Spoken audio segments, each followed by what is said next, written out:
Hello and welcome back to our YouTube channel. उम्मीद करता हूं कि आप सभी फिट एंड फाइन होंगे। तो आज इस वीडियो में हम बात करने वाले हैं जेके एसएसबी के कुछ इंपॉर्टेंट एमसीक्यूज, ठीक है राइट। लेकिन स्टार्ट करने से पहले अगर आप हमारे चैनल पे नए हैं तो पहले चैनल को सब्सक्राइब करो and then share the video with your friends. तो let's start with the first question. तो आ जाओ यहाँ पे पहले क्वेश्चन पे, आ जाओ यहाँ पे। फर्स्ट क्या है? The longest river of the peninsular India is. Peninsular India का लॉन्गेस्ट रिवर कौन है? तो ये सबको पता है, डेट इज द वो गोदावरी रिवर है। और इस गोदावरी रिवर को हम कहते हैं दक्षिण गंगा, दक्षिण गंगा, ठीक है। या इसको कहा जाता है क्या, बताओ? Southern Ganga, right. और ये जो गोदावरी रिवर है ये निकलती है कहाँ से? महाराष्ट्र में। महाराष्ट्र में एक प्लेस है जिसको हम कहते हैं त्र्यंबकेश्वर प्लेट्यू, त्र्यंबकेश्वर प्लेट्यू, ठीक है। और ये लोकेटेड है नासिक डिस्ट्रिक्ट में, नासिक डिस्ट्रिक्ट में, ठीक है राइट। और इसकी जो लेंथ है, बताओ इसकी लेंथ कितनी है? 465 किलोमीटर्स इसकी टोटल लेंथ है। निकलती है कहां से ये? महाराष्ट्र में, फ्रॉम द वेस्टर्न घाट से ये निकलती है, लेकिन ये खुद को ड्रेन कर रही है बे ऑफ बंगाल में, ठीक है। और इसी तरह एक और इंपॉर्टेंट रिवर है पेनिनसुलर इंडिया का, that is the Krishna river, ठीक है। ये भी खुद को बे ऑफ बंगाल में क्या ड्रेन कर रहा है, लेकिन इसकी जो लेंथ है वो इंपॉर्टेंट है हमारे लिए। लेंथ है that is the approximately 1400 kilometre. That means first position पे जो है that is the Godavari and second पे क्या है? कृष्णा रिवर, ठीक है। And both the rivers are peninsular rivers, ठीक है राइट। आ जाओ नेक्स्ट क्वेश्चन पे। नेक्स्ट क्या है? Next, the oldest mountain range in India is. India का ओल्डेस्ट माउंटेन रेंज कौन सा है? बताओ, करो आंसर इस क्वेश्चन का। That is the Aravallis. और इसकी जो एज है that is the 570 million years approximately, ये कहा जाता है ये इतने साल ओल्ड है, ठीक है। और ये जो अरावलीज है, ये जो अरावलीज है, इसका जो हाईएस्ट पॉइंट है, इसका जो सबसे बड़ी पीक है जिसको हम कहते हैं गुरु शेखर। क्या कहते हैं? गुरु शेखर, जो कहां पे लोकेटेड है? राजस्थान में। और इन अरावलीज का जो मेजर पार्ट है वो भी हमें देखने को मिलता है राजस्थान में। और ये जो गुरु शेखर है इसकी हाइट कितनी है? 1722 मीटर्स, ठीक है। और ये लोकेटेड है नियर माउंट ओबू, नियर माउंट ओबू। और ये जो अरावलीज है ये ओल्डेस्ट माउंटेन्स ऑफ कोर्स है, लेकिन इनका जो एक्सटेंशन पार्ट है, एक्सटेंशन पार्ट जो दिल्ली में है, तो वहां पे इसको कहा जाता है रायसेना हिल्स, रायसेना हिल्स, ठीक है। तो अगर हम यहाँ पे बात करेंगे हिमालयाज की, हिमालयाज ये तो यंग फोल्ड माउंटेन्स है, यंग फोल्ड माउंटेन्स है, ठीक है। और हिमालयाज का डिवीजन बहुत इंपॉर्टेंट है। इसके कितने रेंजेस है? मेजर इसके 3 रेंजेस है, ठीक है। एक है ग्रेटर हिमालयाज, नेक्स्ट है middle Himalayas and outer Himalayas, ये 3 इसके हैं। लेकिन जो ग्रेटर हिमालयाज है इसको हम कहते हैं हिमाद्री। क्या कहते हैं? हिमाद्री। और मिडल हिमालयाज को हम हिमाचल भी कहते हैं, और मिडल हिमालयाज भी। आउटर हिमालयाज को हम कहते हैं शिवालिक्स, शिवालिक्स। और ये जो हिमालयाज है इनकी जो टोटल लेंथ है this is near about 2400 kilometres, ठीक है। और इन्हीं हिमालयाज में मेजरली ग्रेटर हिमालयाज में क्या वर्ल्ड का सबसे बड़ा पीक है, हाईएस्ट पीक, जिसको हम कहते हैं माउंट एवरेस्ट, ठीक है। सागरमाथा भी इसको नेपाल में कहते हैं लोग, ठीक है। और वेड्थ की अगर हम बात करेंगे हिमालयाज की वेड्थ, तो इनकी जो वेड्थ है वो जम्मू एंड कश्मीर में ज्यादा है एज कंपेयर टू कहां पे? अरुणाचल प्रदेश में। दैट मीन्स जहां से स्टार्ट होते हैं दैट इन द वेस्ट में इनकी क्या वेड्थ सबसे ज्यादा है, लेकिन ईस्ट में इनकी वेड्थ बहुत कम है एज कंपेयर टू वेस्ट, ठीक है। तो आंसर क्या होगा? अरावलीज। इंपॉर्टेंट पॉइंट्स है, इनको याद रखो, ठीक है। नेक्स्ट क्या है? The Hirakud dam is constructed on which river. Hirakud dam जो कहां पे लोकेटेड है? उड़ीसा में। ये किस रिवर पे इसको बनाया गया है? That is the Mahanadi river. किस रिवर पे? महानदी रिवर पे, लेकिन कहाँ? उड़ीसा में। और ये जो महानदी रिवर है ये ऑरिजिनेट होती है कहाँ पे? छत्तीसगढ़ से, छत्तीसगढ़ से। और इसकी जो लेंथ अप्रोक्सीमेटली है डेट इज अराउंड 900 किलोमीटर्स। ठीक है, राइट। कृष्णा की भी हमने बात की है, गोदावरी की भी बात। नर्मदा ये कहाँ से निकलती है? अमरकंटक प्लेटो से, अमरकंटक प्लेटो।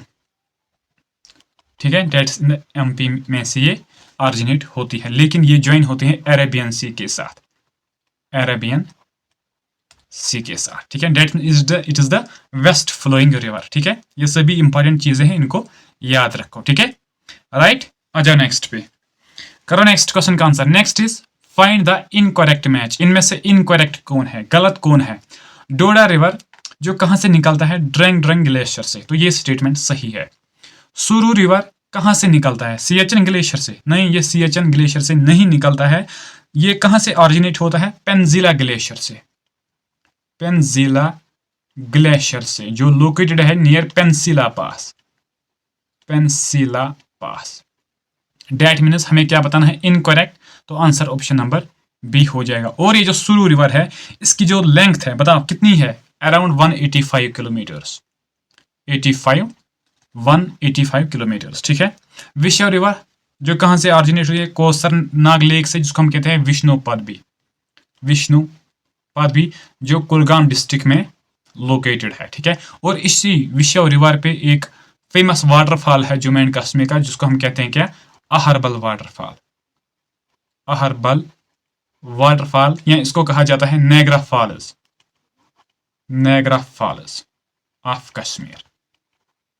ठीक है, राइट, याद रख लेना इन चीज को। ठीक है, वेरीनाग स्प्रिंग ये कहां से, इससे क्या ऑरिजिनेट होता है?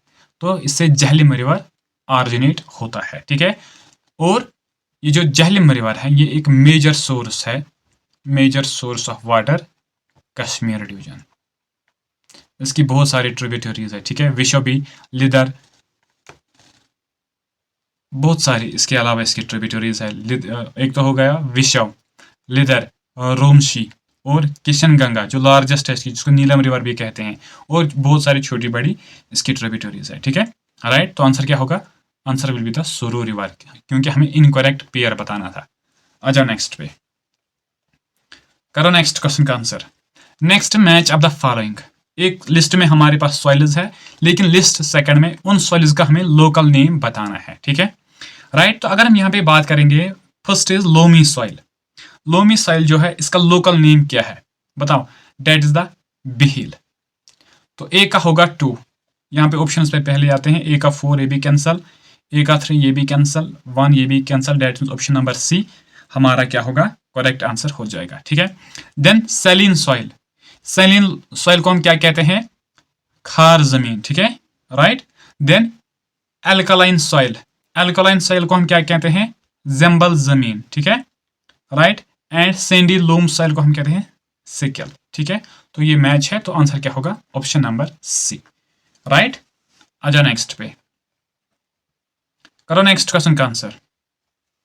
नेक्स्ट क्या है? Next is the Karachi session of Congress was important because. Karachi session जो कंडक्ट किया गया था 1930 में, ये क्यों इंपॉर्टेंट था? ठीक है, तो इसमें बात की गई थी फंडामेंटल राइट्स के बारे में। ठीक है, तो इसलिए ये जरूरी है, और इस पे बात की गई थी कि हमें क्या फ्रीडम मिलनी चाहिए, freedom of press, freedom of life, ये सब चीजें इसमें इन पे बात की गई थी। ठीक है, तो ऑप्शन नंबर डी ये करेक्ट है। नाउ द क्वेश्चन इज, इस कराची सेशन का प्रेसिडेंट कौन था? Date was the Sardar Vallabh भाई पटेल, सरदार वल्लभ भाई पटेल। ठीक है, तो इससे क्वेश्चन बन सकता है। अब आते हैं पहले ऑप्शन पे, डिमांड फॉर कंप्लीट इंडिपेंडेंस, पूर्ण स्वराज वाज डिक्लेयर्ड। देखो ये जो पूर्ण स्वराज है इसकी बात की गई थी 1929 का जो सेशन था, जो कहां पे? लाहौर में कंडक्ट किया गया था, and Jawaharlal Nehru was the it's president. Foundation of Swaraj party, Swaraj party कब बनाई गई थी? 1 जनवरी 1923 में। ठीक है, मोतीलाल नेहरू और इसके साथ साथ CR Das and NC Kelkar, ये इंपॉर्टेंट है, इसको याद रखो। Indian national Congress split happened, तो वो किस सेशन में कांग्रेस को डिवाइड किया गया था? 1907 का जो सेशन था उसमें कांग्रेस को स्प्लिट किया गया था इनटू टू फैक्शंस, एक था मॉडरेट्स एंड एक्सट्रीमिस्ट्स। तो इसको याद रखो, बहुत ही इंपॉर्टेंट फैक्ट्स हैं, ठीक है। तो अगर वीडियो पसंद आ रहा है तो वीडियोस को अपने दोस्तों के साथ शेयर करो। इससे अलावा हमने बहुत सारी वीडियोस अपने चैनल पे शेयर किए हैं, तो आई होप आप लोगों ने वो वीडियोस भी देखे होंगे, ठीक है, राइट। तो आ जाओ नेक्स्ट पे। नेक्स्ट क्या है, consider the following statements about the Raja Ram Mohan Roy. Raja Ram Mohan Roy जो एक इंपॉर्टेंट फिगर है किस पीरियड की, जब हम फाइट कर रहे थे इंडिपेंडेंस के लिए, ठीक है। तो ये स्टेटमेंट सही है, ठीक है। नाउ वी हैव टू से statement regarding the Raja Ram Mohan Rai ji. तो यहां पे आते हैं पहले स्टेटमेंट पे, ठीक है। पहला स्टेटमेंट क्या है, ही possessed great love and respect for the traditional philosophical systems of the East। देखो ये जो राजा राम मोहन राय जी है, इसको कहा गया है first modern man of India, first modern man of India. किसने कहा था, जवाहरलाल नेहरू जी ने इसको कहा था। लेकिन उसने क्यों कहा था, क्योंकि उसका जो थिंकिंग की लेवल थी वो बहुत आगे थी। सपोज हम बात करेंगे, उसने उस टाइम पे जितने भी सोशल इवल्स थे, आइडियल वर्शिप थी, सती थी, चाइल्ड मैरिज थी, विडो का ना मैरिज होना, ठीक है, उनकी दोबारा शादी नहीं होना, इन सभी चीजों के वो बहुत अगेंस्ट था, ठीक है। और इसलिए उसका जो वो हमेशा लव एंड रेस्पेक्ट कर रहा था जो ईस्ट की क्या उनकी ट्रेडिशनल फिलोसफिकल सिस्टम वगैरह था, उनका भी जो भी चीजें उनकी थी वो उस चीजों क्या रेस्पेक्ट कर रहा था, और वो चाहता था कि वो सभी चीजें इंडिया में क्या आनी चाहिए। तो फर्स्ट स्टेटमेंट क्या है, ये स्टेटमेंट करेक्ट स्टेटमेंट है, ठीक है, राइट। सेकंड क्या है, he desired his countrymen to accept the rational and scientific approach and the principle of human dignity and social equality of all men and women। Second statement क्या है, उसकी ये ख्वाहिश थी कि इंडिया के लोग जितने भी हैं, चाहे वुमेन हो मैन हो, ठीक है, ये सभी जो है उनमें क्या डेवलप हो, वो एक साइंटिफिक अप्रोच उनमें डेवलप हो। वो कास्ट सिस्टम ने खुद को अपनी जो उनका टैलेंट है वो वेस्ट नहीं होना चाहिए, ठीक है। वो सती सिस्टम के लिए क्या उन चीजों को उनको छोड़ना चाहिए और उनको अपनी कंट्री को क्या एक एडवांस लेवल तक लेना चाहिए, ठीक है, ये उसका सोच था।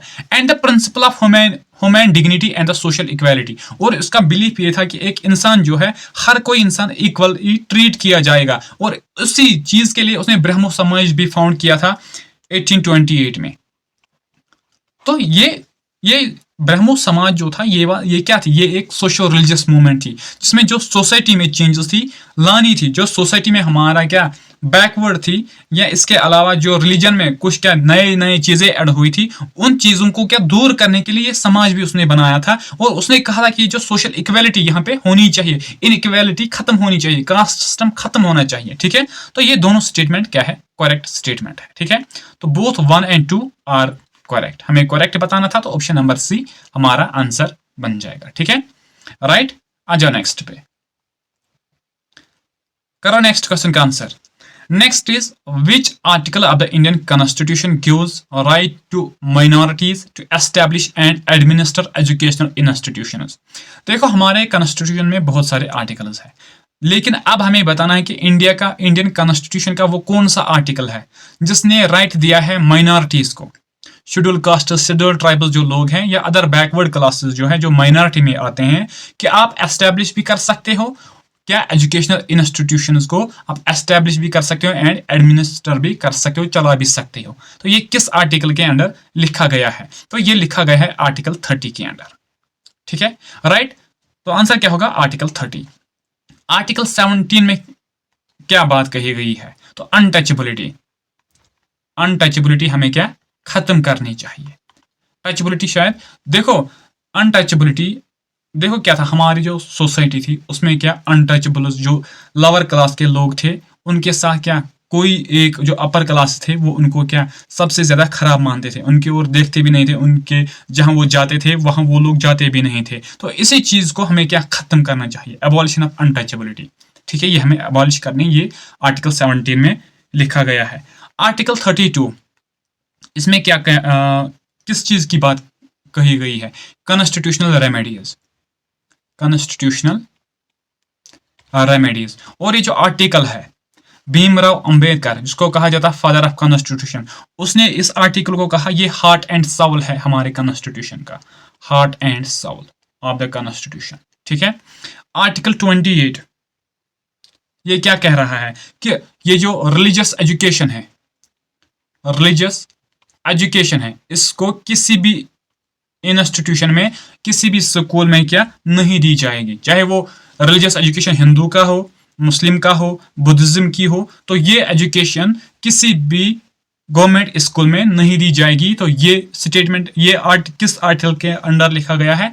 आर्टिकल नंबर 28 में। ठीक है। तो ये इंपॉर्टेंट आर्टिकल्स है, इनको याद रखो। ठीक है। आ जाओ नेक्स्ट पे।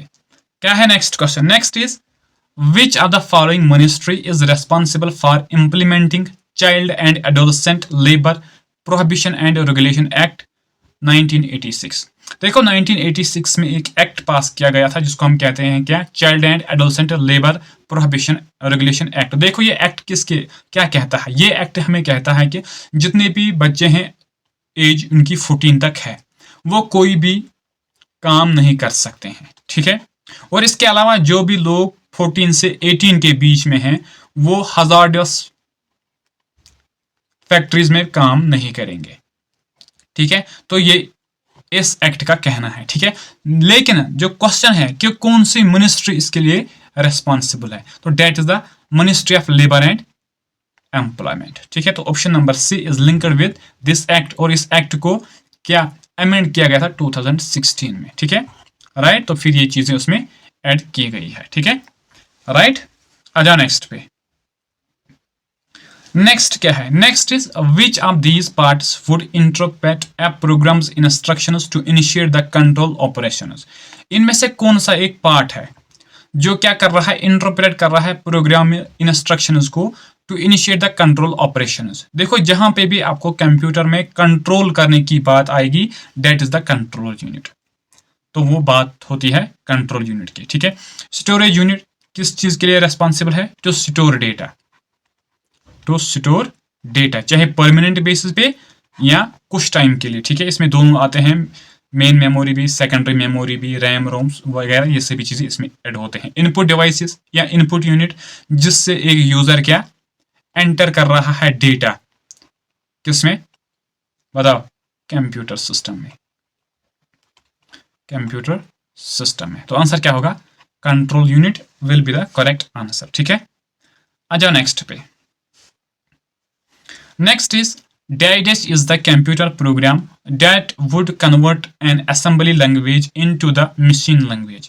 देखो कंप्यूटर का वो कौन सा एक प्रोग्राम है, कंप्यूटर प्रोग्राम है जो कन्वर्ट कर रहा है असेंबली लैंग्वेज को किस लैंग्वेज में? मशीन लैंग्वेज में या बाइनरी लैंग्वेज में, या बाइनरी लैंग्वेज में, डेट इज 0 and 1। इस लैंग्वेज में जो हमें हेल्प कर रहा है असेंबली लैंग्वेज को कन्वर्ट करने में, बाइनरी लैंग्वेज में, उस प्रोग्राम को हम क्या कहते हैं? That is the assembler. तो ऑप्शन नंबर 4 हमारा क्या होगा? करेक्ट आंसर हो जाएगा। ठीक है। आ जाओ नेक्स्ट पे। नेक्स्ट क्या है? Every year bulk of rainfall received during the monsoon season in almost all parts of India, which of the following state is an exception to this. देखो इंडिया में जो रेनफॉल होता है, मेनली वो south west monsoon से होता है। ठीक है। लेकिन नाउ द क्वेश्चन इज कि इंडिया की वो कौन सी स्टेट है या वो कौन सा प्लेस है जहां पे किससे साउथ वेस्ट मानसून से रेनफॉल नहीं होता है? तो डेट इज द तमिलनाडु। तो मेनली अगर हम बात करेंगे जो कोरोमंडल कोस्ट वाला पार्ट है, कोरोमंडल कोस्ट वाला पार्ट है, तो वहां पे रेनफॉल नहीं होता है साउथ वेस्ट मानसून से, इंस्टेड ऑफ रिट्रीटिंग मानसून से वहां पे क्या रेनफॉल होता है। ठीक है। और ये जो मानसून है, साउथ वेस्ट मानसून है, ये स्टार्ट होता है जून से अप टू सितंबर तक। ठीक है। राइट। तो आंसर क्या होगा? तमिलनाडु। आ जाओ नेक्स्ट पे। नेक्स्ट क्या है? Next is which of the following river island has been declared as the India first island district. किस रिवर आइलैंड को इंडिया में डिक्लेयर किया गया है आइलैंड डिस्ट्रिक्ट? बताओ किसको? That's the Majuli island. और ये क्या है? रिवराइन आइलैंड है, रिवराइन आइलैंड है। डेट मीन्स ये आइलैंड बन जाता है जब क्या इसको रिवर्स, जो रिवर्स है तो वो इसको कंस्ट्रक्ट कर रहे हैं। मेनली ये जो रिवर है, ये जो आइलैंड है, ये लोकेटेड है ब्रह्मपुत्र रिवर पे, ब्रह्मपुत्र रिवर पे, और इसकी ट्रिब्यूटरी जो है वो फॉर्म कर देते हैं इस माजुली आइलैंड को, जो हमें कहाँ पे देखने को मिलता है, असम में। ठीक है, तो ब्रह्मपुत्र रिवर जो ऑरिजिनेट होता है कहाँ से, तिब्बत चमयंगडुंग ग्लेशियर से। ठीक है, वहां पे इसको क्या यारलंग सांगपो भी कहते हैं, और इसको रेड रिवर भी कहा जाता है, रेड रिवर भी कहा जाता है। और ये एंटर होता है इंडिया में थ्रू अरुणाचल प्रदेश, तो वहां पे इसके साथ एक और रिवर कनेक्ट होता है, that is the Lohit river, और इस लोहित रिवर को क्या हम कहते हैं, जायो रिवर भी। और फिर ये लोहित रिवर इसके साथ मेट होता है, तो वहां से इसको कहा जाता है ब्रह्मपुत्र। ठीक है, राइट। आ जाओ नेक्स्ट पे। Next is the coastal plain between the Kuluru and the Pulicat Lake is known by which of the following name? देखो जो coastal plain है between these two lakes, Kolleru lake and Pulicat lake, तो उसको हम क्या कहते हैं, तो उसको हम कहते हैं आंध्रा प्लेन, उसको हम कहते हैं आंध्रा प्लेन। अब ये जो कुलूरू लेक है, अब ये जो कुलूरू लेक है, ये कहाँ पे हमें देखने को मिलता है, ये हमें देखने को मिलता है जो रिवर कृष्णा एंड गोदावरी का जो डेल्टा है, तो ये वहीं पे लोकेटेड है। That means it lies between the delta of Krishna and Godavari. ठीक है, लेकिन कहां पे, आंध्र प्रदेश में, आंध्र प्रदेश में। और पुलिकट लेक जो है ये क्या है बताओ, ये इंडिया का second largest Bragg's water lake है। ठीक है, और ये कहां पे हमें देखने को मिलता है, on border of Andhra Pradesh and Tamil Nadu. ठीक है, तो ये कुछ पॉइंट्स हैं, इनको याद रखो। तो आंसर क्या होगा, option number C, Andhra plain. ठीक है, आ जाओ नेक्स्ट पे। नेक्स्ट क्या है, next is which one is not correctly matched, इनमें से कौन सा एक स्टेटमेंट करेक्टली मैच है नहीं। तो लिस्ट 1 है हमारे पास एंड लिस्ट 2। लिस्ट 1 में फॉरेस्ट टाइप्स है, और लिस्ट 2 में कौन कौन से ट्री स्पीशीज हमें इनमें देखने को मिलता है। ठीक है, तो फर्स्ट जो है डेट इज सब ट्रॉपिकल एवरग्रीन फॉरेस्ट्स, लेकिन लिस्ट 2 में जो ट्रीज है ओलिव, बबूल एंड कीकर, तो ये स्टेटमेंट सही है। ठीक है, सेकंड इज सब ट्रॉपिकल पाइन फॉरेस्ट्स, तो वहां पे हमें 6 टाइप के ट्रीज देखने को मिलते हैं। हिमालयन मॉइस्ट टेम्परेट फॉरेस्ट्स में ओक एंड कॉनिफेरस हमें देखने को मिलते हैं, लेकिन जो हिमालयन ड्राई टेम्परेट फॉरेस्ट्स है उनमें हमें ये चीजें जूनिपर्स एंड बेतुला नहीं देखने को मिलते हैं। यहाँ पे हमें क्या देखने को मिलते हैं, कौन सी ट्री स्पीशीज हमें देखने को मिलते हैं, देवदार। ठीक है, इसके अलावा blue pine and silver fair, तो ये कुछ इंपॉर्टेंट स्पीशीज है, ट्री स्पीशीज है जो हमें हिमालयन ड्राई टेम्परेट फॉरेस्ट्स में देखने को मिलते हैं। डेट मीन्स हमें क्या बताना था, नॉट करेक्टली, तो जो इनकरेक्ट है that is the option number D, हमारा क्या आंसर हो जाएगा। ठीक है, आ जाओ नेक्स्ट पे।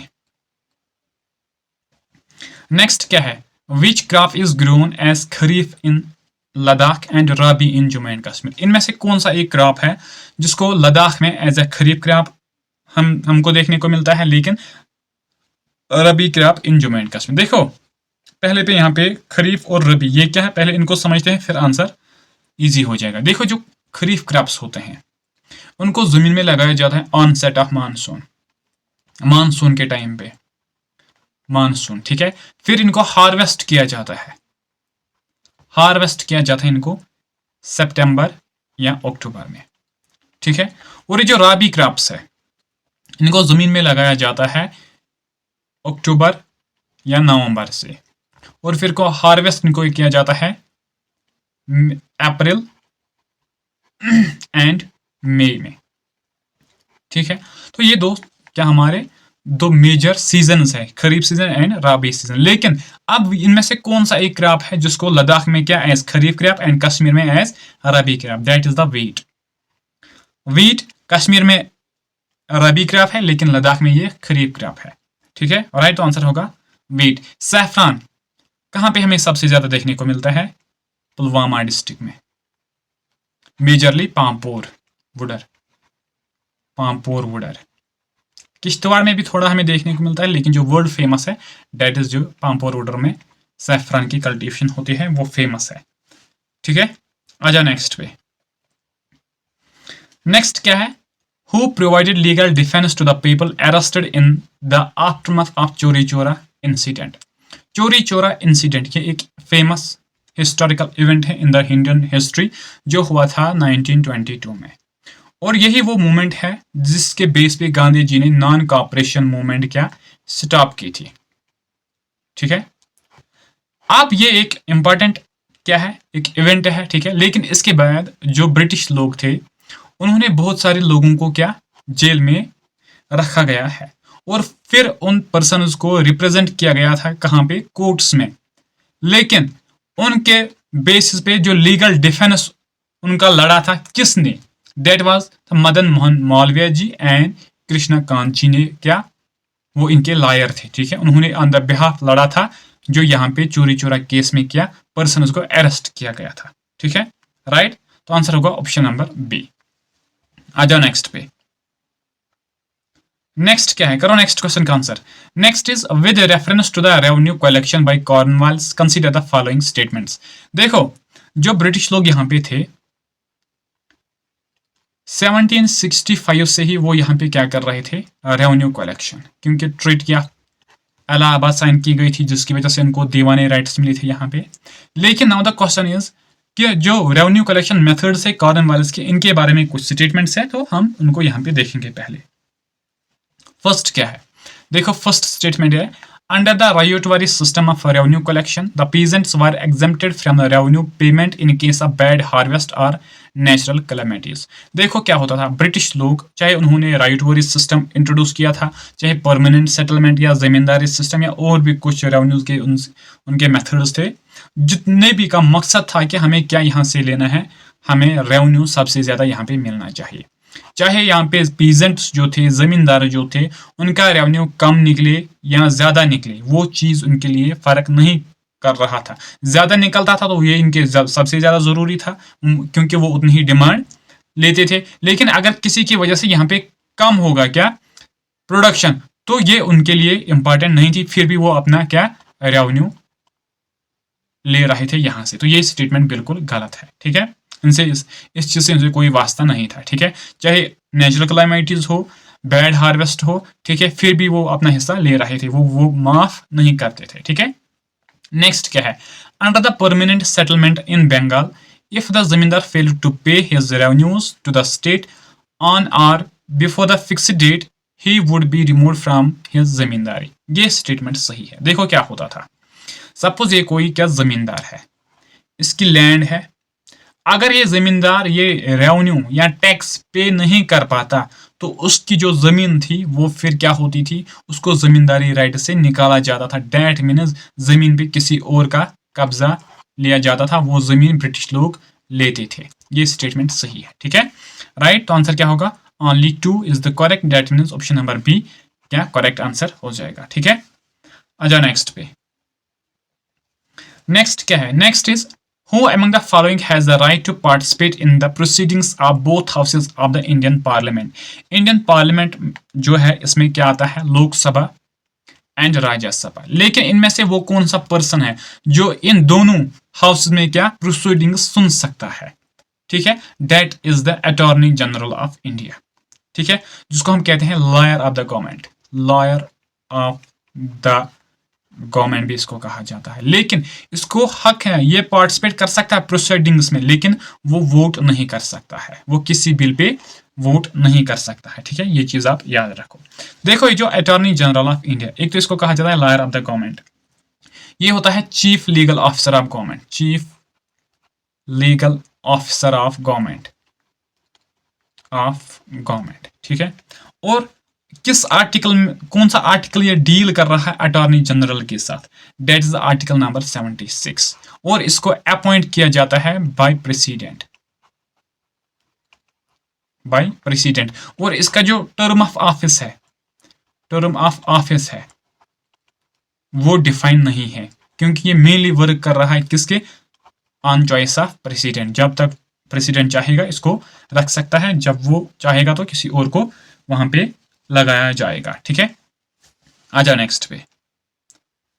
नेक्स्ट क्या है, next is which are the following provision is not borrowed by the Indian constitution from the Canadian constitution.